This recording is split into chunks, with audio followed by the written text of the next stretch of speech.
बच्चे, कैसे हैं आप सब। तो आज मैं फिर आपके सामने एसिड बेस सॉल्ट का अपना नेक्स्ट पार्ट लेकर आया हूँ, जिसमें कुछ इंपॉर्टेंट क्वेश्चन से मैंने सेलेक्ट किए हैं और आपको मैंने बता भी रखा है कि पहले की तरह मतलब कई सारे जो भी क्वेश्चन हैं हमारे वो सारे अपलोड करने हैं हमें, जो भी इंपॉर्टेंट लगते हैं। तो एक बार फिर आपके सामने एसिड बेस सॉल्ट का हम पार्ट 3 लेकर आए। पहला पार्ट हमारा एमसीक्यू था, फिर हमने 5 क्वेश्चन सेलेक्ट किए, फिर आपके सामने 5 क्वेश्चन और लेकर मैं आया हूँ।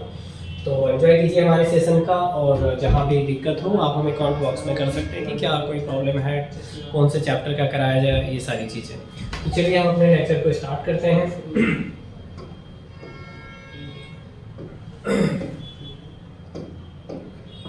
चलिए, हमारा आज का पहला क्वेश्चन है बच्चे, ध्यान दीजिएगा। कह रहा है explain the action of dilute hydrochloric acid.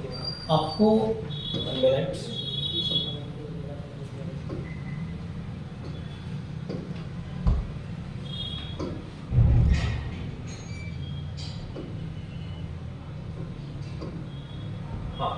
Explain the action of dilute hydrochloric acid, यानी डाइल्यूट हाइड्रोक्लोरिक एसिड के साथ हमें रिएक्शन को दिखाना है following with chemical equations, chemical reaction को दिखाते हुए। तो चलिए सबसे पहला कहता है सर मैग्नीशियम रिबन। आपको पता है सर मैग्नीशियम रिबन, मैग्नीशियम एक मेटल है, थोड़ा बहुत रिएक्टिव भी होता है ये। तो सर मैग्नीशियम रिबन का जब हम कहता है कि जब आप मैग्नीशियम रिबन का रिएक्शन जब आप हाइड्रोक्लोरिक एसिड के साथ कराते हैं तो क्या फॉर्म करता है। तो बच्चे ये बनता है MgCl2। क्या बनेगा?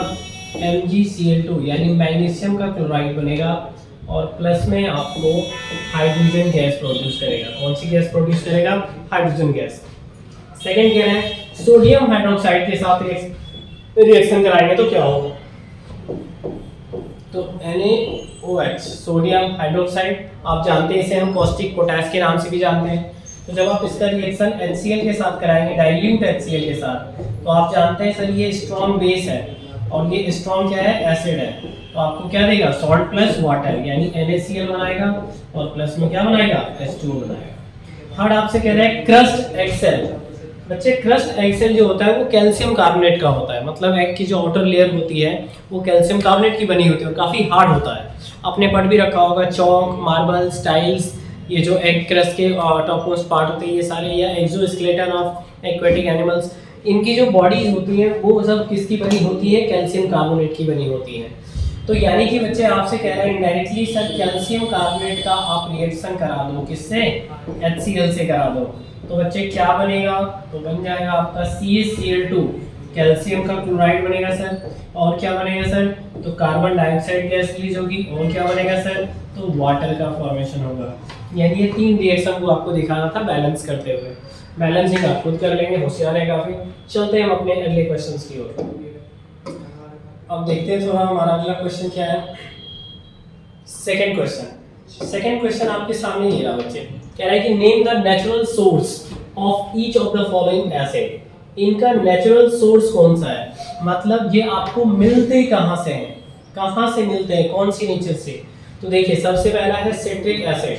तो प्यारे बच्चों सिट्रिक एसिड जो होता है ये आपको लेमन में मिलता है, लेमन या फिर ऑरेंज, ठीक है, इसमें फाइंड होता है कौन? Citric acid. दूसरा आपका ऑक्जेलिक एसिड। तो ऑक्जेलिक एसिड बच्चे कहाँ से मिलता है हमें? टोमेटो, टमाटर और गुआवा में भी फाइंड होता है कौन? Oxalic acid. उसके बाद आपसे कह रहे हैं लैक्टिक एसिड कहाँ होता है सर? तो लैक्टिक एसिड आप सबने पढ़ रखा है सर, मिल्क में, कर्ड में प्रेजेंट होता है। उसके बाद बच्चे टार्टेरिक एसिड, इमली यानी टैमरिंड, इसमें पाया जाता है, टैमरिंड में पाया जाता है। तो शायद एक आध क्वेश्चन आपको MCQ में मिल जाए इस तरीके से कि किसका सोर्स कहाँ पे है। तो चलिए हम चलते हैं अपने अगले क्वेश्चंस की ओर। नेक्स्ट क्वेश्चन हमारा है बच्चे क्वेश्चन नंबर थर्ड कहता है आपसे कि यू हैव 4 सॉल्यूशंस। आपको 4 सॉल्यूशन दिया हुआ है, A, B, C और D। चारों की pH वैल्यू आपको दे रखी है। A का 6 है pH वैल्यू, B का 9 है, C का 12 है और D का कितना है? 7 है। तो आपसे कह रहा है कि identify the most acidic and most basic substance, यानी कि आपको मोस्ट एसिडिक फाइंड करना है और most basic. Sir lower the pH stronger will be the acid, जितना पीएच कम होगा एसिडिक बिहेवियर उतना ज्यादा होगा। Higher the pH value lower will be the acidic character, pH value जितनी ज्यादा होगी एसिडिक नेचर कम होगा, मतलब बढ़ेगा क्या, तो बेसिक नेचर बढ़ेगा। ऑब्वियस सी बात है सर, सबसे कम पीएच वैल्यू आपको पता है, आप जानते हैं सर हमारे पास ना एक लाइन होती है, एक स्केल होता है, उस स्केल पे बीच में 7 आता है, बाकी 0 से लेकर के कहां तक का होता है 14 तक का। तो सर आप जानते हैं इधर की तरफ जाते हैं तो सर पढ़े थे हम कि सर ऐसा होता है कि ये बेस तो करता है, और इधर की तरफ जाते हैं तो सर तो हम पढ़े थे ऐसा होता है कि एसिड कैरेक्टर दिखाता है, और सर ये भी पढ़े थे कि ऐसा होता है तो क्या दिखाता है, न्यूट्रल दिखाता है 7 पे। तो आइए फटाफट क्वेश्चन का आंसर देते हैं। तो सबसे मोस्ट एसिडिक कौन सा हो जाएगा प्यारे, तो सबसे मोस्ट एसिडिक हो जाएगा ए, क्योंकि इसकी पीएच वैल्यू सबसे कम है इन चारों में से 6 है। अब सबसे बेसिक कौन हो जाएगा, तो सर सबसे बेसिक हो जाएगा सी, क्योंकि इसका पीएच वैल्यू सबसे ज्यादा है। चलिए कह रहा है arrange the above 4 solution in the increasing order of H+ ion concentration. H+ ion कौन देता है, तो एसिड देता है, इसको इंक्रीजिंग ऑर्डर में आपको अरेंज करना है। कैसे अरेंज करें सर, तो देखिए अभी मैंने बताया आपको lower the pH higher will be the acid, मतलब stronger will be the acid, तो जितना स्ट्रॉन्गर एसिड उतना बढ़िया H+ आयन। तो इसका मतलब हुआ सर आपको कौन से ऑर्डर में देखना है, तो इंक्रीजिंग ऑर्डर में दिखाना है सर, तो इंक्रीजिंग ऑर्डर में दिखाना है। इसका मतलब सबसे ज्यादा H+ आयन किसमें होगा, सबसे ज्यादा H+ आयन होगा आपका ए में होगा, ठीक है, सबसे ज्यादा H+ आयन किसमें होगा, ए में होगा। उससे कम थोड़ा किसमें होगा सर, तो डी में होगा, उससे कम किसमें, डी में, और डी से कम किसमें होगा सर, तो बी में होगा, और सबसे कम H+ आयन किसमें होगा, तो सी में होगा। तो इसको थोड़ा उल्टा कर दीजिएगा, क्योंकि ये आपका हमने दिया है डिक्रीजिंग ऑर्डर में, तो इसको उल्टा कर दें तो क्या हो जाएगा, इंक्रीजिंग ऑर्डर में हो जाएगा।